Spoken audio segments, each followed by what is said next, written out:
Asgard Divide is coming to Raid Shadow Legends.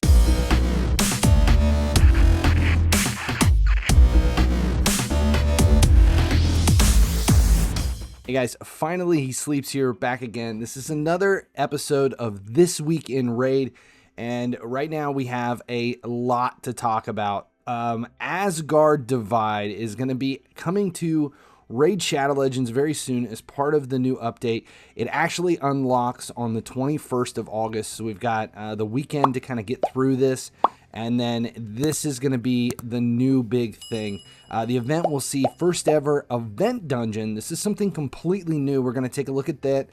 There's a special new set, a loyalty program, and a new login champ that you're going to be able to claim. I want to interject here real quick just with a big thank you to both Kinsey and Sammy. There are team members that do a lot of work behind the scenes to make sure that the Raid channel stays functional and is up to date. Appreciate you guys. Just wanted to say thank you. Special thanks to Sammy. He is the reason these This Week in Raid videos happen.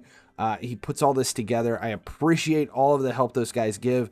Just wanted to give him a big shout out. Appreciate you guys and thank you. Up first is Loki the Deceiver. Now this is going to be the login champ, which will be part of the Loki chase.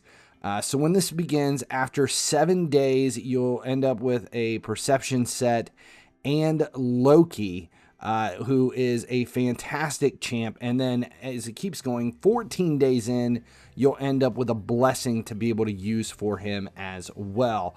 Loki, let's just go ahead and break him down before we take a look at the rest of them. Here he is. His information as far as what he brings to the game is pretty top notch.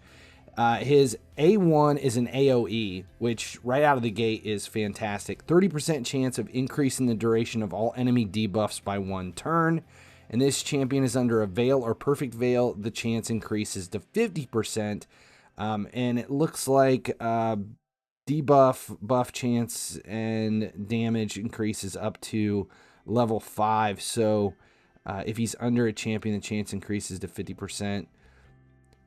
That's not going to change anything. It's just going to be additional damage. He's not laying down any buffs or debuffs there. But A2, select a target. If the target is an enemy, has a 75% chance of placing a block active skills debuff and a block buffs debuff for 2 turns. If the champion using this skill is under a veil or perfect veil, also applies a debuff spread, taking 2 random debuffs from the target and placing them on all enemies. So Veil is going to be really important on this. If the target is an ally of this champion, heals them by 50% of this champion's max HP and places a perfect Veil buff on them for 2 turns. If this champion is under a veil or perfect veil, also applies a buff spread effect, taking a random buff from the target and placing it on all allies, which is a fantastic support A2.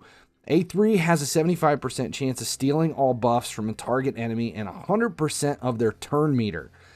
Wow. So this is basically a second, he's coming in like Armand's the Fabulous. These effects cannot be resisted if this champion is under a veil. If the target's turn meter was not stolen, fills the turn meters of all allies by 15%. Instead, also places a 50% increased attack buff on all allies for 2 turns. So now, unlike Armand's, who is an AoE for this, this is just one target. It's a single target. But if that target turn meter isn't stolen, if he has the resist to handle it, fills the turn meter of all allies by 15% instead. So it's kind of like a mini Armand's there for A3. His passive places a perfect veil, there's where the veil comes in, on this champion for 2 turns at the start of each round. Also places a perfect veil buff on this champion for 1 turn whenever their HP drops below 50%. So he's constantly disappearing. Has a 15% chance to evade an enemy skill and all of its accompanying effects if this champion is under a veil or perfect veil. Chance to evade increases to 30%. So if he's under a veil, it's a 1 in 3 chance he's going to evade the enemy skills. If this champion's HP is below 50% when targeted by an enemy skill, has a 100% chance to evade that skill and all of its accompanying effects. This guaranteed evade then goes on cooldown, and it looks like it's a 4-turn cooldown. So that active effect every 4 turns, if he's below 50%, he's basically invincible against 1 attack. Pretty much. It's just he is 100% chance to evade that skill. Ally accuracy in all battles by 60%. Pretty fantastic login champ. It's been a while since we've had a login champ, so as we started to see all this stuff coming in, it made sense that he would be a new login champ. So I'm pretty pumped about that. Let's go back and take a look at the new champions that are coming to this. We have Thor up first. It's not Chris Hemsworth, but it is a little bit exciting to have a big barbarian. There are a lot of damn barbarians in Raid Shadow Legends. Not complaining, just saying there's a lot of barbarians. He is a magic attack champion. That's all we know at this time. Up next is Freya. Was it Freya Fateweaver? Another Lego barbarian, force defense.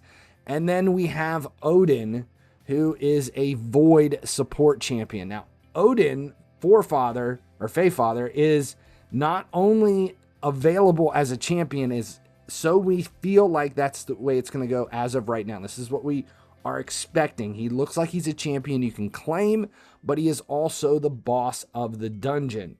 So it's pretty interesting what we have. So we're going to end up pulling Loki out of the chase, and then we go into this dungeon where Odin Feyfather comes in and he brings additional champions in to the fight. So it's not only you going at it, but you're coming at it again. Now, all these Norse gods that are being added have a unique showcase background with a touch of Norse mythology to it.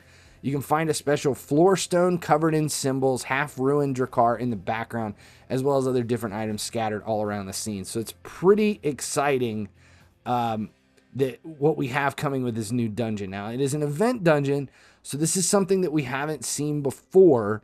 And once the dungeon is here, it's going to be 30 floors. Now, each floor doesn't have any waves. It's just you against Odin Feyfather. And then he won't be alone. He'll be joined by other warriors in each stage of the dungeon. So expect to see something different coming to this. So it's kind of got a feel of like the Cursed City in top of this. It's going to be pretty different. And hopefully this is something that we'll get to see continue throughout. So their actual tagline is, it's a brand new game mechanic that we've never seen before, diversifying the player's gaming experience during the event.